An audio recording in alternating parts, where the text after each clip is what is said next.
είχα την τύχη να μου δώσει τα κείμενά του και να κάνω ένα μονόπρακτο με τον τίτλο «Θέλω να φύγω».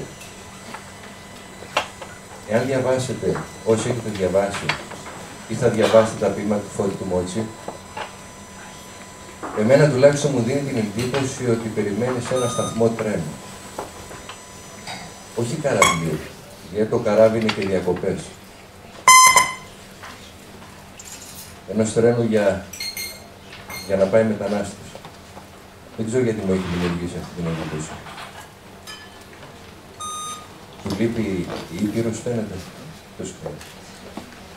Σήμερα ήταν να έρθει εδώ πέρα και ο Γιώργος ο Δάγκλας, ένας άλλος ποιητής και στη ζωή όμως αυτός, αλλά δυστυχώς δεν μπόρεσε να έρθει από την Ιθάκη και θα ήθελα να παρακαλέσω την κυρία Νάντια Δανιήλ να διαβάσει αυτά που θα ήθελε να μας πει από κοντά. Νάντια.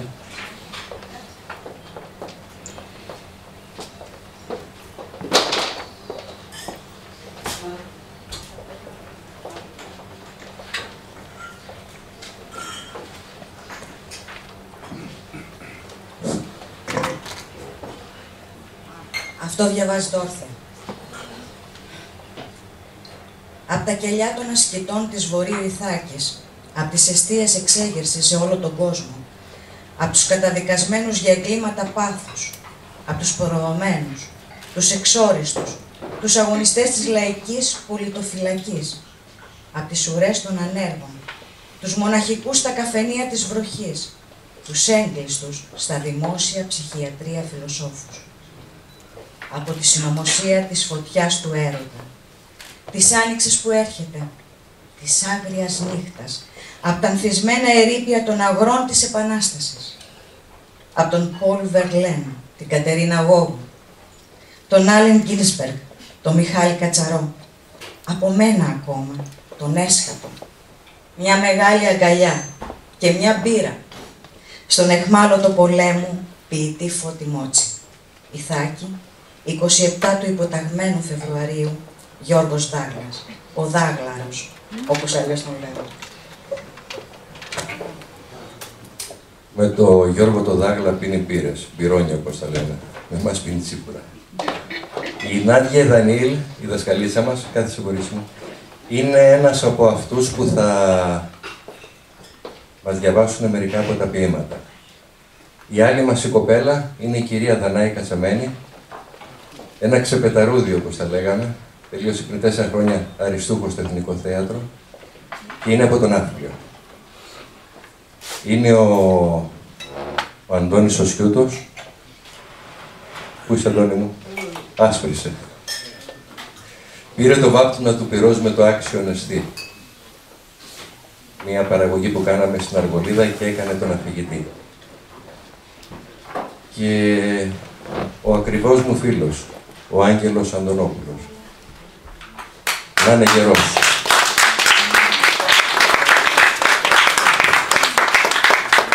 Πώς με ψήνεις, λέει, κάθε φορά. Και έρχομαι. Νικόλας Ταρατόρης. Καλησπέρα. Ήθελα να πω επίσης ότι ποίηματα γράφει και μάλιστα πάρα πολύ ωραία και ο Άγγελος Αντωνόπουλος, για εμένα πάρα πολύ ωραία. Έχουμε κάνει 2 παρουσιάσεις, μαζί και με τον κύριο Γιώργο Δουατζή, άλλος ποιητής και αυτός που μας κάνει τιμή να είναι σήμερα εδώ.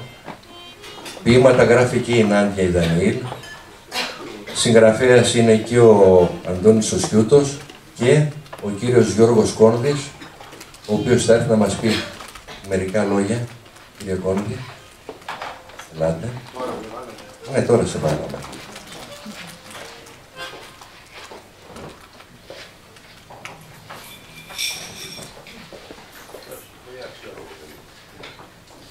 Ο Γιώργος ο Κόνδης είναι κοινωνιολόγος, συγγραφέας. Μην το ακούσει εκείνος, είναι και δόκτωρ, δεν θέλει να το λέμε. Και σαν και εμένα, εγώ βέβαια είμαι ερωτικός μετανάστης στην Αργολίδα, έφυγε από τον Πειραιά να αναπνεύσει λίγο περισσότερο καθαρό αέρα και μας ήρθε στην Αργολίδα εκεί αυτός.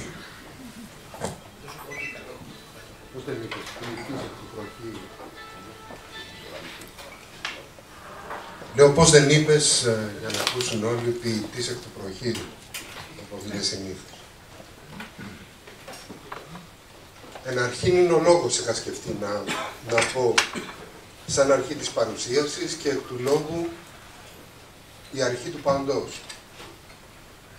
Ιδού λοιπόν εγώ ο γητευτής της πέτρας και των φρυγάνων, που αναμαζεύοντας με λέξεις τις ξέρες του άγωνου τόπου, μετράω τους χρόνους από τη γέννηση, από την αρχή, φτιάχνοντας ημερολόγιο πλεύσης, ώσπου να ξανοιχτώ μακριά και να με πιάσει πάλι νόστος η θέληση για επιστροφή. Σε αυτό το δρομολόγιο ανάμεσα στην αγριάδα των υπηρώτικων ψηλών βουνών και στη γαλάζια ηρεμία της αργολικής θάλασσας, χτυπάει κοντέ, όπως λέει ο Φώτης Μότσας, μαζεύοντας τις σκέψεις και τα βιώματά του σε γραμμές με λέξεις και νοήματα πυκνά, ίσως και δύσκολα καμιά φορά να τα πλευρήσεις, χωρίς να μπει στον κόπο να μυρίσεις τα αρώματα του ζωτικού στο σούλι και να ακούσεις το κράξιμο από τα ψαροπούλια στα βράχια του παλαμιδιού στα ναύια. Επήγαινε και ερχόταν η ψυχή του. Δρόμοι, σοκάκια, επαρχιακές οδοί, με 100 τόσα, χτυπάει κοντέρ στην εθνική γεώς απείρου. Κουρνιάζει ύστερα στα καφενέ και στα σκυλάδικα, με έναν μέτριο γλυκό, αρχικά, και με ένα κρασοπότηρο η συνέχεια. Το δεύτερο άδειο, κατά το συνήθεια.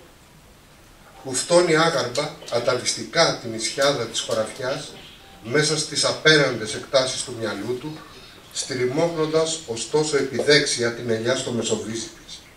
Χάνεται στην αντράλα των χειμών της γης, μαστουρώνει τις οσμές της, φεύγει, αλλά αργεύει. Άλλες ώρες επανέρχεται, καλημερίζει πάλι το αγνάντεμα, ανηφορίζει τον τράχυλο του τοπίου, αγκομαχά και ειδονίζεται. Μεριάζει βράχια, αδειάζει το νερό από τις πηγές της γης και του ουρανού και κατοικεί τα νέφη. Συλλέγει χώμα, χρώματα και δάκρυ, φυλάει ευλαβικά τον ουρανό και παίρνει δρόμο για άλλα σύμπαντα με το τρενάκι των νεφών που δεν αρνήθηκε ποτέ το κάρβουνο και την αγάπη. Υδράργυρος Ρέων, ημερολόγιο του 2001. Εν αρχή λοιπόν είναι ο λόγος. Ο λόγος που οργώνει τη σκέψη του ποιητή με την ίδια δύναμη που σκάβει το ινί τα δύσκολα χώματα και φέρνει στην επιφάνεια εικόνες ενός τόπου που αποτελεί σημείο εκκίνησης και προορισμό επιστροφής μαζί. Ζωτικό. Γεωγραφία συμβολική και αληθινός χώρος. Κοινωνική εμπειρία που διαχέεται στα παιχνιδίσματα των λέξεων, καθώς γεμίζουν τις αισθήσεις, το μυαλό και την καρδιά με τις κραυγές το 1974, την απολογία των δρόμων το 1983, το μικρό απέραντο το 1999, Υδράργυρος Ρέων 2001, ο Ιούδας της Νύχτας το 2003, Αμαριλίδος και Υπεάστρου το 2005, Υπηρώτικο το 6, Νυχτερινό Γέας Απείρου το 7 και σήμερα Σκιάς Όναρ Έρος. Ζωτικό. Λάκα Σούλη, Ήπειρος. Στα στατιστικά κοιτάπια, χώρος σχεδόν έρημος, παρατημένος, κάτοικοι μεταναστεύσαντες κατά τις δεκαετίες τάδε. Στο όργωμα του ποιητή ξεφυτρώνει η μνήμη και ο τόπος ζωντανεύει, με ένα μαύρο τσεμπέρι να ανεβαίνει το πλακόστρωτο, με ένα γαϊδούρι που γκαρίζει σε ένα ξέφωτο, με ένα τσούρμο μαστόρου που φτάνουν από χρόνους πολλούς να ξαναδούν μήπως χρειάζεται μια κάποια φτιάξη στα πέτρινα γιοφύρια τους. Η Ήπειρος ενός ελάχιστου και του περπατημένου από μυρμήγκιας Βόλου, ο Βόγκος, καθώς γενοβολάει απλότοπα βουνά, τους λόγκους πλάθη και τα δάση για να στολίσει το κορμί της γης και για να δώσει διάβα στην ορμή του λάκου, στου ποταμού τον ήμερο, όταν το ταπεινό δημιουργεί το μέγα. Στην Ήπειρο, ο σεισμός και η οργή της φύσης, το ξύσιμο της γης τη ράχη από Θεό, μα πάνω απ' όλα το σημάδι του ερχομού του φίλου του καλού. Το μήνυμα από τα επέκεινα του βίου για το χαμό, για τη ζωή, για το φιλί, για τη στερνή τη σιωπή, μη και φανούμε ατίμαστοι, χωρίς φασιά και λάκκο και αγκαλιά και ο σεισμός γιορτή στο σπίτι, όταν η πέτρα 9 χοροπηδάει στην άλλη απάνω με τη χαρά της γνωριμιάς της καλημέρας. Υπηρώτικο 2013. Εν αρχή είναι ο λόγος του ποιητή. Εκείνος ο λόγος που ψάχνει να βρει ερίσματα στη μνήμη, να καταλάβει την ένταση του πριν και να χαράξει στα λόγια τη συνάφεια με το τώρα. Εν αρχή είναι ο λόγος που μεταφέρει το βίωμα της στιγμής και της ζωής ολόκληρης, που μετατρέπει τη μεγάλη ιστορία σε βραδινή διήγηση χειμώνα, καθώς το χιόνι που πέφτει έξω θυμίζει και όλο θυμίζει. Ο λόγος που ελευθερώνεται από το κάψιμο του τσίπουρου και φανερώνει το μεγαλείο της ψυχής σε έναν αγώνα άνισο, μόνο για μαθημένους σε κακοτράχαλα βουνά και σε ζωή ολοστερήσεις. Κι όμως, αυτό το μεγαλείο τα ξεπερνάει όλα και γίνεται πεάνισμα που αντυχεί στους αιώνες. Παράδειγμα, σε όσους θελήσουν να ακούσουν το λόγο ετούτο. Έλεγε ο Μπάρμπας ο Αντώνης, ζωή να έχει, με κουβέντες και με τσίπουρο. Λόγια συμβρασμένα μέσα στην αψάδα του ξερικού σταφυλιού και στον ίσκιο της φωτιάς, ζυμωμένα στα ρόζια της παλάμης και στην ακάμωτη ελπίδα. Έλεγε για τα χιόνια που πάγωναν εκείνον τον καιρό τον τόπο όλο, που ορφάνευαν τις γειτονιές ολάκερες και τα χωριά και τα τοπία σύμπαντα και έκαναν πλούσια τα όνειρα. Μολόγαγε για τα χαλασμένα χνότα και τις απισμένες σάρκες που πέφταν με την τελευταία ξέπνοη ανάσα της ζωής ως κουφάρι στην απόχη του χιονισμένου χάρου. Και για το μολύβι που βρέχε ο ουρανός και για τον παρούτι που ανάδευε το χώμα όπου βλεπόταν, καθώς ξεμητούσε δόθε κήθε από την παχιά κατάλευκη φλοκάτη που είχε απλώσει ο Θεός πάνω σε εκείνον τον κόσμο για να μην θωρεί Θεός άλλος την ασκήμια του. Κι ήταν Νοέμβρης για Δεκέμβρης. Είχε και ο Θεός και τούτος και ο άλλος, είχε και ο κόσμος λησμονήσει τον καιρό. Μέρες στολές. Ρούφαγε κανένα δυο απανωτά και αρχίναγε πάλι από την αρχή ο Μπαρβαντώνης. Δέλβινο, Άγιοι Σαράντα, Αργυρόκαστρο, Τεπελένη, τόπια όπου μπόραγες να σταθείς μονάχα στο ένα σου ποδάρι, όσο ακουμπάει ο υποκόπονος του όπλου σου. Τα τσίπουρα, υδράργυρος ρέων του 2001. Άγριες στιγμές που ορίζουν μαζί με το πρόσωπο του τόπου τον πόνο της ξενιτιάς και την τρυφερότητα του έρωτα. Περίεργο, αλήθεια, πως και τα δύο χαράζουν αρμονικά τα πονοπάτια τους στους στίχους του ποιητή. Μόνο η μαστοριά ενός καλού γητευτή λέξεων μπορεί να υμνήσει και τα δύο. Ο Φώτης δημιουργεί συναίσθημα με δύο όψεις, καθώς ξενιτιά και έρωτας παίζουν κοινό παιχνίδι σε μια συμβολική ακολουθία που δεν επιτρέπει να πεις πως στην εικόνα τούτη υπάρχει το ένα χωρίς το άλλο. Στην ποιητική συλλογή Αμαριλίδος και Υπεάστρου θα δημιουργήσει την καλύτερη κατά τη γνώμη μου ακολουθία. Μια σχέση δυνατή σε ένταση, πυκνή σε νόημα και τρυφερή σε συναίσθημα. Ήλιος και ξενιτιά μαζί. Μακριά, πολύ μακριά η φωνή σου ντύνεται σιωπή. Τη μια είσαι όνειρο πουλιού, την άλλη η κοφτερή γαλάζια πέτρα, παιδεύομαι πολύ να σε διακρίνω, να σε αντικρίσω ολάκερη. Πίσω από το τζάμι σε παίρνει πάλι η βροχή. Με ένα φιλί της τα ηφαίστεια όλα, η αμαριλή στα σβήνει. Μέσα στον κόρφο της τελειώνει τη φωτιά. Ανάβει τον παράδεισο. Από το έργο του Φωτομότσι αναβλύζει αγάπη και θαυμασμός για την ανθρώπινη φύση.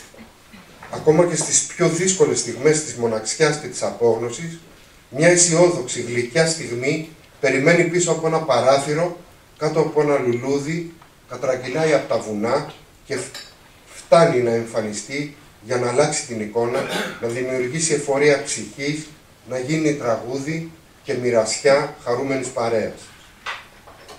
Όταν θα ανηφορίζεις κατά τον αηλιά του έρωτα, βάλε φωνή, λέει ο Ιούδας της νύχτας. Βάλε φωνή για να αρχίσει ο ποιητής να μαζεύει τις σκέψεις του και να τις αραδιάζει με λέξεις διάφορες στις σημειώσεις του και σε σκόρπια χαρτιά. Χωρίς νόημα, δίχως σκοπό ίσως, σε κάποιο σιρτάρι να περιμένουν μέχρι να περάσει το μπουρίνι που νιώθει μέσα του, μέχρι να κατακάτσει κάπως η απελπισιά της εσωτερικής ταραχής. Και έπειτα έρχεται βάλσαμο το βίωμα. Εκείνη η γλυκιά στιγμή που λέγαμε πρωτήτερα, για να τον ηρεμήσει και να του βάλει τάξη στις σκέψεις και τα συναισθήματα, να δώσει δύναμη στο χέρι που θα κάνει τις εικόνες του μυαλού και της ψυχής, στίχο και ποίημα, παράδοξο, καθώς και πιο άγρια περιγραφή σε γαληνεύει, και ενώ έχει γράψει, για παράδειγμα, παραπάνω σκόρπια, πως τα όνειρα σε μνημονεύουν όλο και πιο αραιά, τώρα ξαναρχίζει με ένα χαμόγελο να γράφει. Τα όνειρα στην Ήπειρο τα δένουνε γερά με αγράμπελη από το κότσιο και τα κρεμάνε αψηλά στο σύννεφο να μην τα πιάνει πυρετός και μύγα. Τα δένουν με αλογότριχες και με γερή θηλιά το ένα στο κατόπι του άλλου και τα μολάνε από τα ψηλά τα όρη, μηνύματα στον άλλο κόσμο, τον χρόνους δρόμο μακρινό. Μια κούνια για το λύπνισμα του αγέρα και μονοπάτι για του λύκου τη φωνή προς το φεγγάρι. Στην υγειά σου, Φωτομότσα.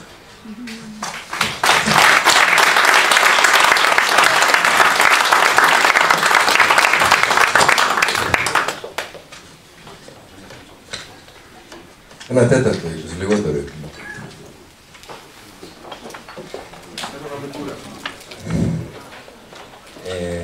Δεν το έχουμε προγραμματίσει, αλλά θα μας κρατάει μούτρα μετά. Θέλει να πει και δύο κουβέντες ο κύριος Ιατρόπουλος, παλιός φίλος Φώτη του Μόση. Έλα εδώ, δεν.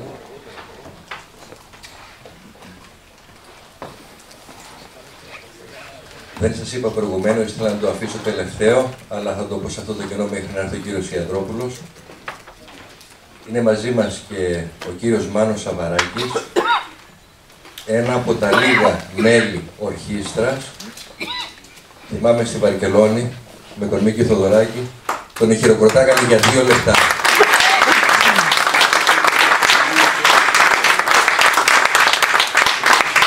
Άλλη φυσαρμόνικα τέτοια δεν έχουμε.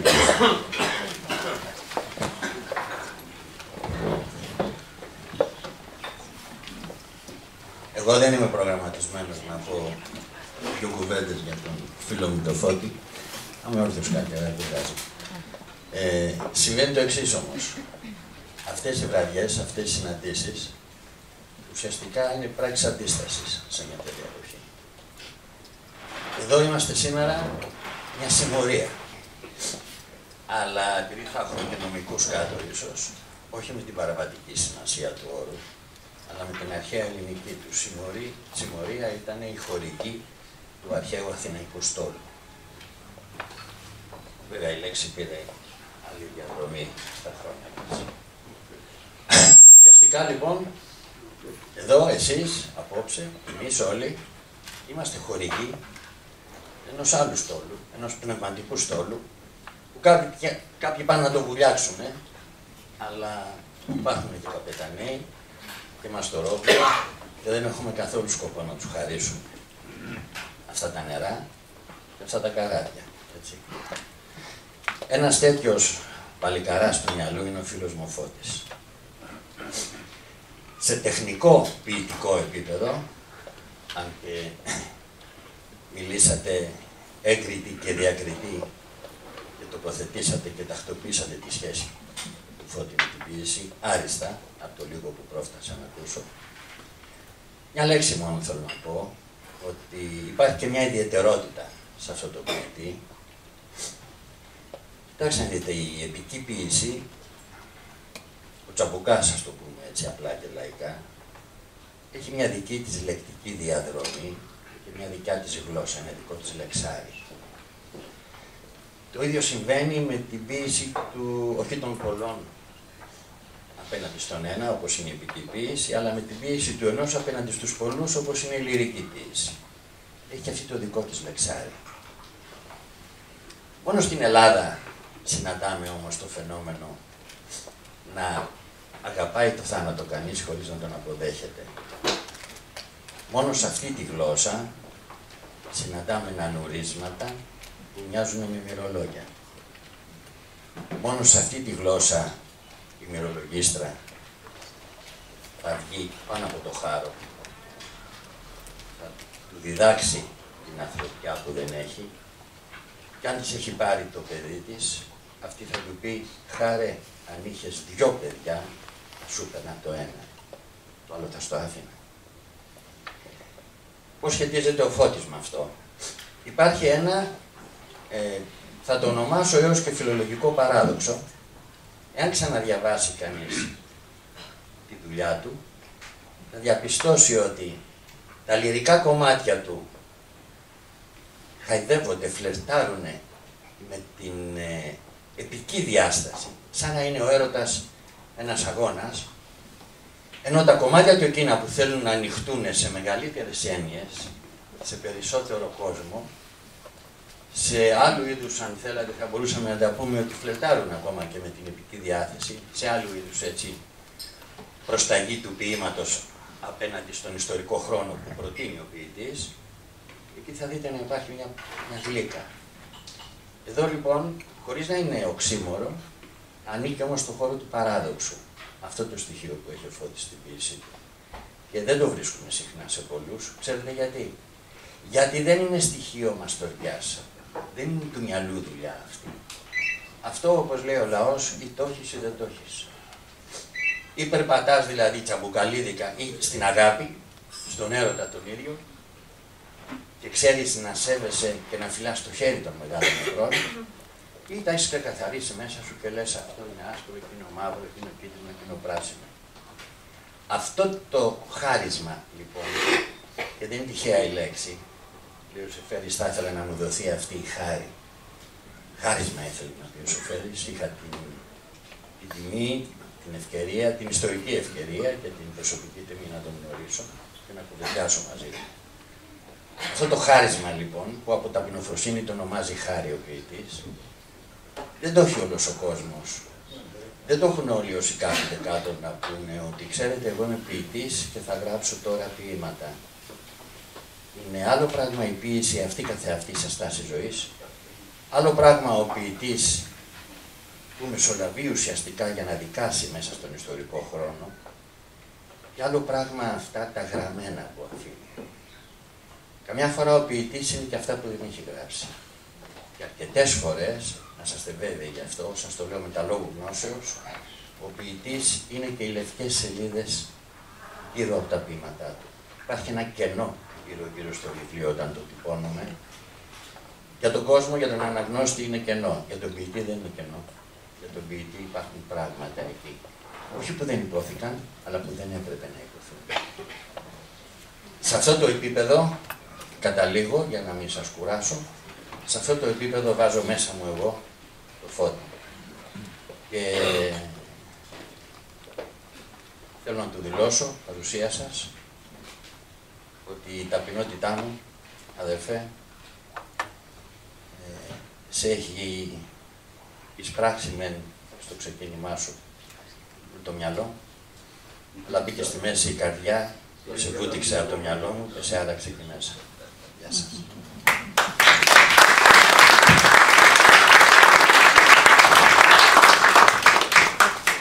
Κυρία Νάντια Δανίλ, ξέχασα να ευχαριστήσω και τη ΔΕΗ, γιατί εχθές το βράδυ πηγαίνοντας να κάνουμε πρόβα με την κυρία Κατσαμένη και τον κύριο Αντωνόπουλο, κόπηκε το ρεύμα.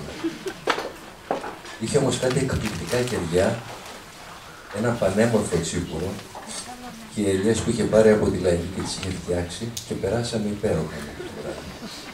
ΔΕΗ, σε ευχαριστώ.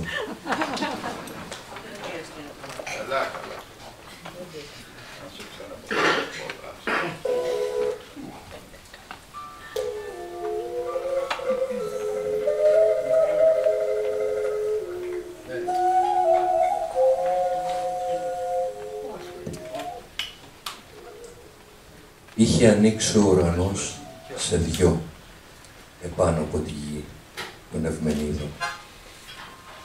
Έφτανε ήχος, καθαρός, το αγκομαχητό του πλάστη. Αρμολογούσε γαλαξίες με το βαρύ σφυρί του, δίδυμες σχέτες. Πέφτα αστέρια, απάνω στην Αντάρτικη γενιοφόρο οδό.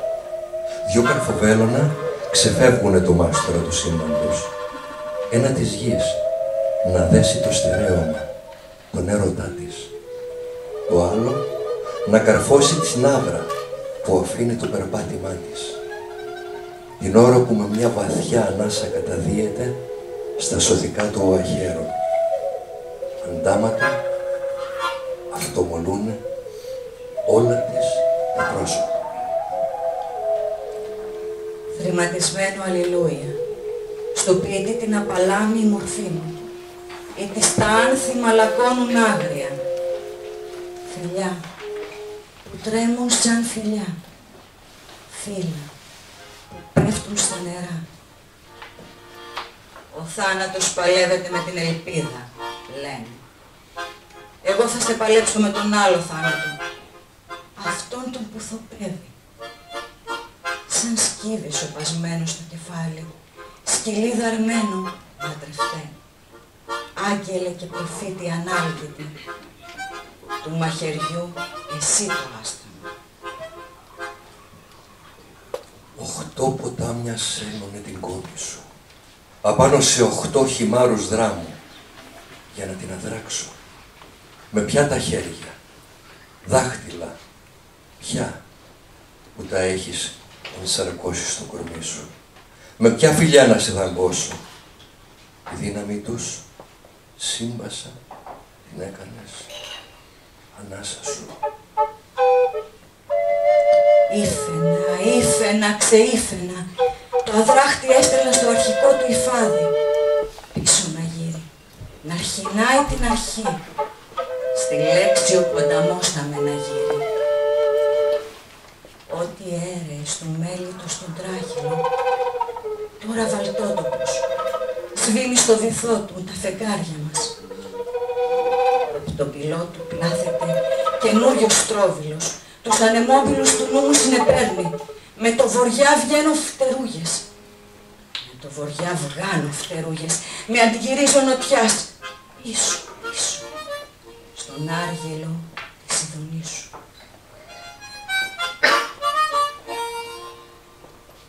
Όλους τους δρόμους σου περπατήσω, ολάκερος, στο όλο χώμα ανατρίχιασα. Εσμίγανε ήχοι, χρώματα, πουλιά, και το χαλίκι, στον ουρανίσκο σκαλωμένο, όλο λευκό. Πώς θα μπορούσε η φωνή, πώς θα τον μπόραγα κι εγώ, παρά η μαύρη ημωγή από τ' αρτεσιανά τα χάρη. Έταζες.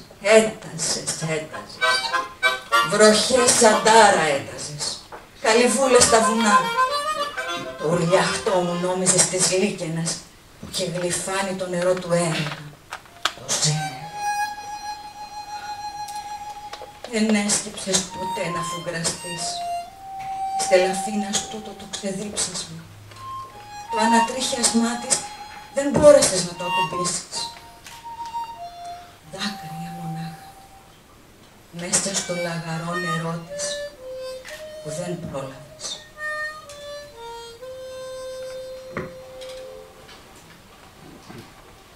Κυρία Αντενόπουλη και κυρία Κατσαμένη.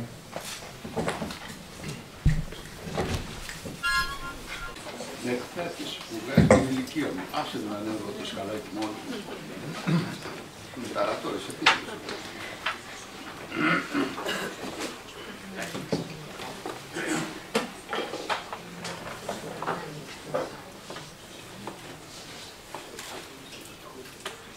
Διαβάσουμε πρώτα αυτά μαζί. Τα μαζί είμαστε. Τα μαζί, ναι. Ωραία.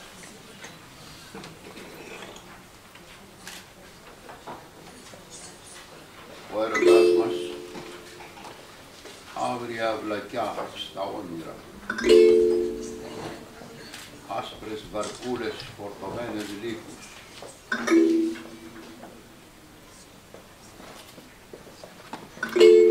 Ήλιος και ξενιτιά μαζί,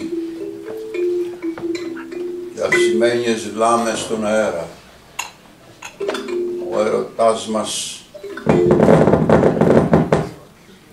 δρόμος με έξαλλους τρελούς, με 80 μαχαιριών τα στόματα.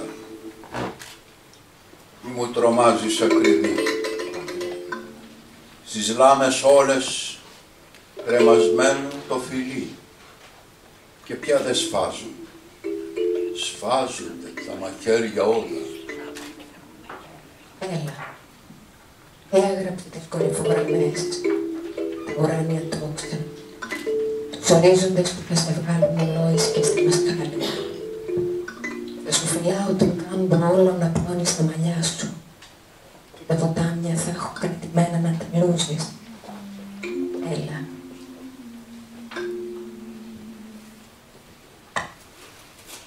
Μέσα σε τέτοιο πανηγύρι, μόνο σαν κλέφτη πλώνεις τη γυναίκα σου. Να κλέψω άνοιξη από το σώμα σου, να σπέξω τη βραχή στη χούφτα μου, να πίνω τον ήλιο όλο, στον φάντασμα σου. Μακριά, πολύ μακριά η φωνή σου, ντυμένη σιωπή. Και δεν με νοιάζει αυτό το σώμα του βοβό, ένα λουλούδι, ένας ανθός ή δάκρυ ή φιλί θα το αναστήσει. Αυτόν τον ίσκιο που ξεκυνηγά, ποιος θα τον κάνει θάνατο. Έλα, χώρεσε τα γαλανά νερά, δίσου ποδέσου τη χαρά και το γυνά. Έλα. Α, μη λησμονήσεις το περίστροφο. Όσο σου λείπει το μαχαίρι, μόνο η βουή σώζει το ψήθυρο. Τις νύχτες έρχεσαι και αναζητάς το σκοτωμένο αίμα μου, το μαύρο, για να το σπείρεις με άγρια λουλούδια στα βουνά και να φυτρώνουν σύννεφα.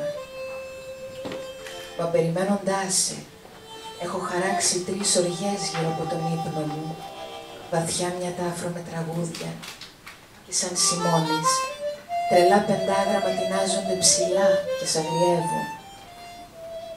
Αν θέλεις κόκκινο ακριβέ, πάρε το ζωντανό από τα χείλη μου.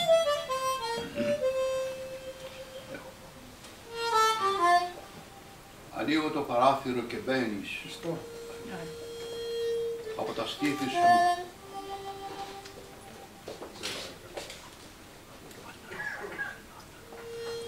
Ανοίγω το παράθυρο και μπαίνεις. Από τα στήθη σου αναδύονται ξανθά κοράλια. Σωρώ τα χελιδόνια στα μαλλιά σου. Σκύβεις και με φυλάς στο μέτωπο. Γίνονται τα χελιδόνια κάδρα. Σκύβεις και με φυλάς στο στόμα. Γίνονται τα κοράλια πέρδικες. Πίσω από το τζάμι σε περιμένει πάλι η βροχή. Στίχωνο μίχλη, ανήμπορος αλεύει ο πυρετός σου, ολόχρυσο φιλί στον ουρανό το χθεσινό σου όνειρο. Γυρτά μαλλιά κατά το πάτωμα η σκέψη σου, δυο γλιστρούν οι ακροβάτες στα πουλιά, χάνονται κάτω από την πόρτα. Τα χέρια σου αγκαλιάζουν το δωμάτιο, βγαίνουν στη στέγη. Πετούν κατά τη θάλασσα τα κεραμίδια ένα-ένα. Αναζητούν τον ήλιο, την ηλικία των στίχων μου. Στο πλάι σου σιγά σιγά αληθεύει ολάκερο το σώμα μου.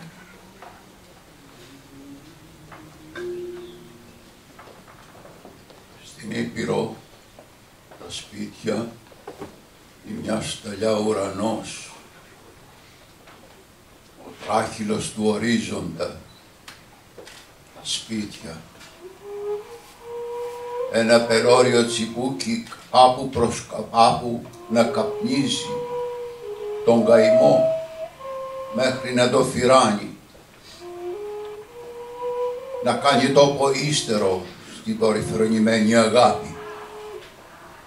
Να παιδευτεί το μυρολόγι. Να πλώσει τα σκουτιά του. Όλα σε γιορτάσει. Στις χωραφιές και στα προσήλια και στα συμβάντα του τοπίου να αρχινήσει. Έρος άπειρος. Τον εμαζέψανε σηκωτό από την κλίνη για τον Ιβορό. Άλογο μαύρο και βαρβάτο έστεκε εκεί και κίνηθαν. Δαδί λαμπάδιαζε γενναία στα σωθικά του. Ήλιος μεσουρανής και πυρκαγιά ανηφορίζανε στο στέρνο. Σιγό και γεχλωμό κερί στη σωθήκη σπηλιά.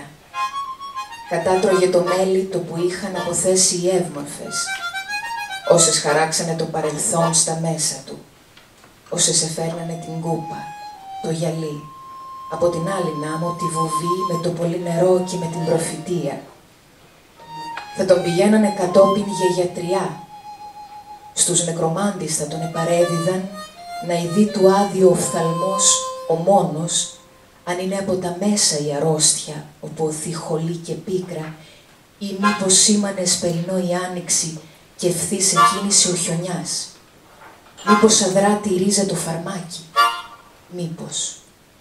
Και σέπεται ο μονόποδος σακάτης κόσμος, όταν ριζά αναδύεται αμαριλής πολύπους, με έρωτες, με τα τσαλίμια και με καθρέφτη αντικριστά στη θάλασσα του Μούρτου. Και τα ξοκλήσια όλα από κοντά ένα όνειρο, ένα τούλι, εχμάλωτο και μπερδεμένο δις και τρεις, που πάει να ομοιάσει στον επόμενο του ανθό, κατά το σύμπαν.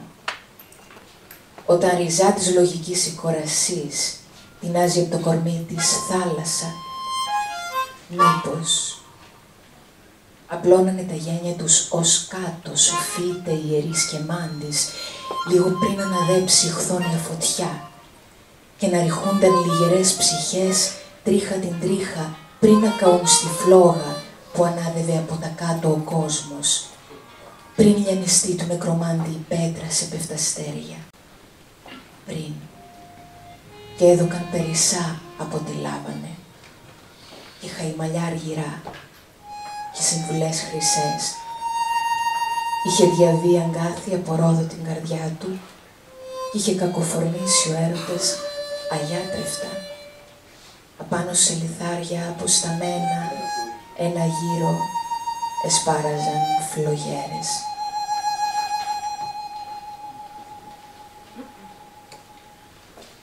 Στην Ήπειρο τα σπίτια είναι άδεια να ακοχύλια σε βουνό. Όσα δε χώραγε η θάλασσα ανταρτέψαν. Ορθώνονται παντού όπου θολά η λαμπερά, κοινά η μέρα και όπου ευλαδικά εσπερίζει. Κινούνται πέρα δόθε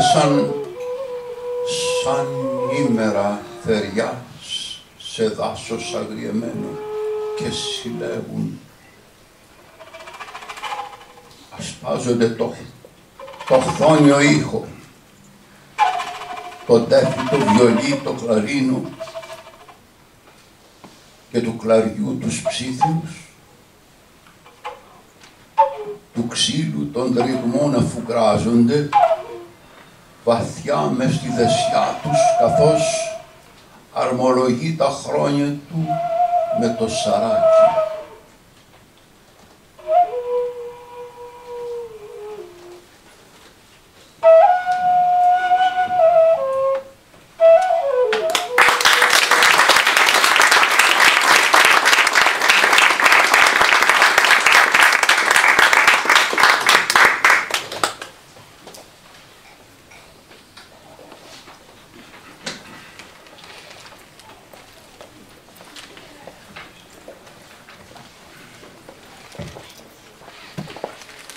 Χάρος Ήπειρος. Ετοιμάζονται να σφάξουν το βαθύ το αίμα, να λαξοπελεγγίσουν τα πλευρά του όρους, να τα αποθέσουν στην πύρα επάνω της ψυχής τους, καθώς από το ηφαίστειο αναδεύουνε εις λαμπρή για να ανασάρουν λακαρόν αυγερινό του αποθαμένου την ανάσα. Σφιχταγκαλιάζουν αίμα κλαριά, ανάβουν τα δαντιά τους όλα. Φυσάνε στο κλαρίνο χέρια, δάχτυλα, λιγμοί. Ανήφορος φυσάνε σε όλα τα μεριά ολούθε για να διαβεί το ψήκι με τον χάρο. Έρχονται τότε φίλοι κι άλλοι να ομολογήσουν την καλή κουβέντα, να πιούνε το ρακί και ιστορούν τον έρωτα ότι δεν έχει αρχή και πέρας ούτε σαν το μάτι του Θεού. Άγαρμποι, αυτιασίδωτοι, μόλις ρογολημένοι από τις λύπες, φουμάρουν τα μουστάκια του καλαμποκιού, φουμάρουνε της γης ολάκερης τον ήλικο. Σε κάθε χώμα, σε όλα τις τα βάθη, αναρριγούν, σφαδάζουνε στον κάθε στεναγμό της, για να κουμπίσουν ύστερα αέρινα στο χώμα, σε γη που ντύθηκε στα ανθρώπινα και σεριανά, τρελή χορευταρού στη σερνική τη νιώτη έμπροσθεν. Καιρός χειμώνας, άπειρος. Εκειός με κοντομάνι τη φανέλα, άρμεγε βροχές απ' το πολύ αψηλά το σύγνεφο, μετρούσε τις ξερακιανές ρογμές στον πάτο, στο πηγάδι, όπου είχε λέει κατηφορήσει φάρες και φάρες, ώσπου να βρει το άκριντο νερό, το αμήλυτο, το πετρωμένο αγερικό, για να το πιει, να γιάνει ο πόνος. Ψιλόλιγνες γυναίκες κυπαρίσια γνέφανέ του, άλλες καμώνονταν το δέντρο, τη στιβαρή δεσιά στα άσπρα και με τα φτερά στο απανόχυλο του λάκου. Άλλες ήσαν υπιές, ήταν ανθή, καθώς οδεύαν άδουσε στην κλίνη και ίσα που φύσαγε στο διάβα τους ο ψήφιρος, θόψη τρυφερή, κρυφόφιλη, καλοστρωμένη ατσάλα. Στα πόδια του γυσμονημένος ύπνος ανάδυνε ερωτικά τρυφή. Πώς είναι ο θάνατος όμοια η ζωή, πώς είναι η ζωή θανάσιμη εδώ πέρα. Το βλέμμα της αράγιστο ήσαμε τώρα της μάνας που τον έκλαιγε ακόμα.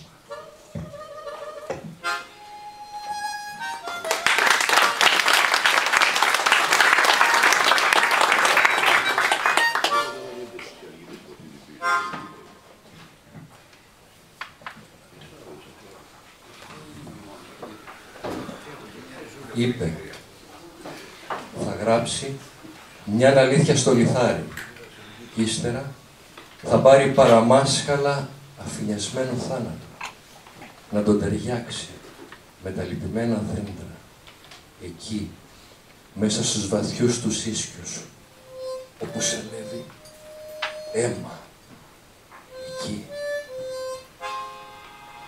Τα πολύ βαθιά κατόγια του η ανάσα από τον πορφυρό του ανθό να αναδεύουν πεθαμένοι.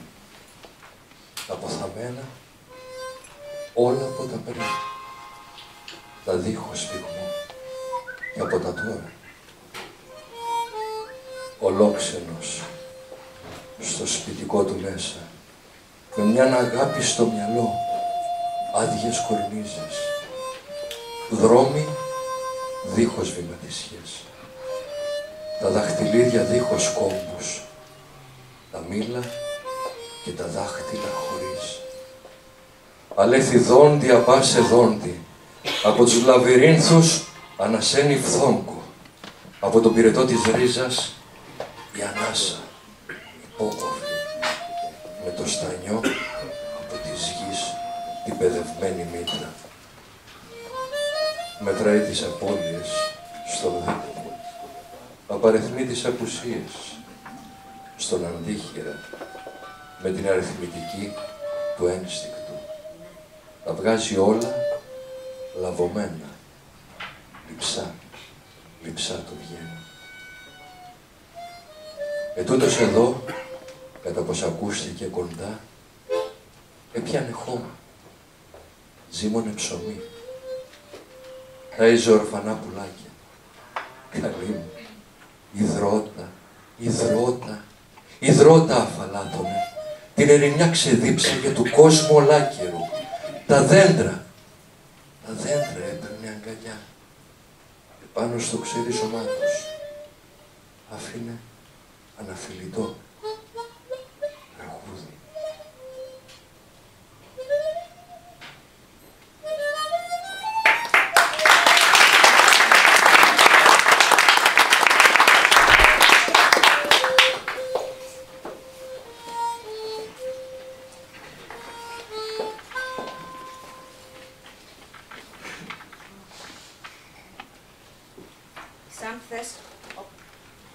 Σαν θες αλμύρα άλλη, η έρημο, γύρνα τον κόσμο ανάποδα, εσύ είπε.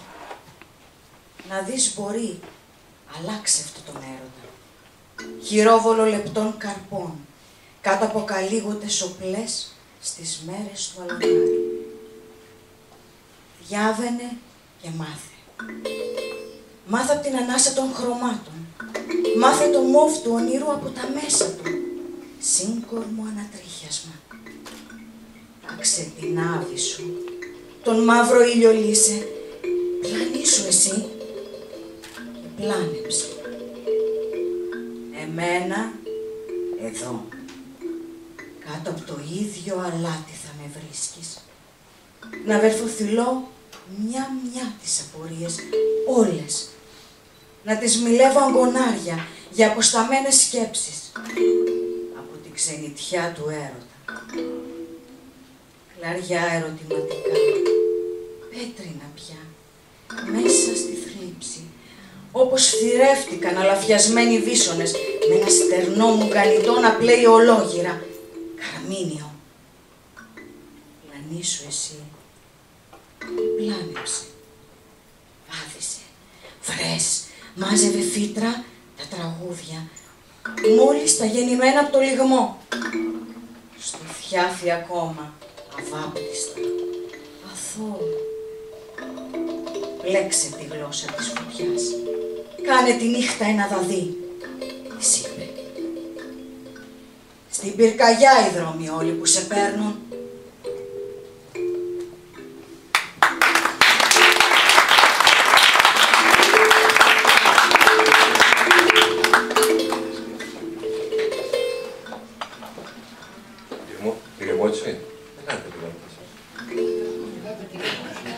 Ελάτε κύριε Μότση.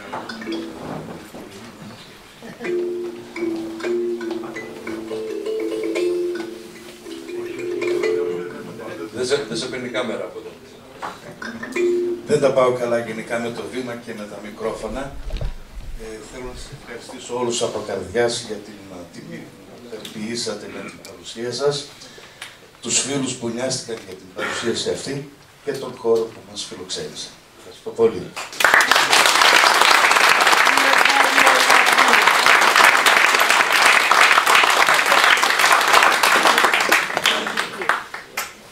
Φωτή, εγώ θέλω να ακούσω εσένα σε ένα δικό. Μου βάζει δύσκολα, Κατερίνα. Ειλικρινά. Νομίζω ότι αν φωνάξουμε όλοι δεν μπορεί, θα πρέπει και θα. Πες μας ένα ρεφρέν. Οπωσδήποτε. Ένα ρεφρέν. Δεν ξέρω αν έχει κανείς να πει τίποτε. Γιώργο, θα μας πει ένα ρεφρέν. Να πούμε μια λέξη που την έχουμε ξεχάσει στην Ελλάδα και που τη λέμε για όλους τους άλλους εκτός από αυτούς που πρέπει, για τους ποιητές. Άξιος, αδελφέ. Άξιος!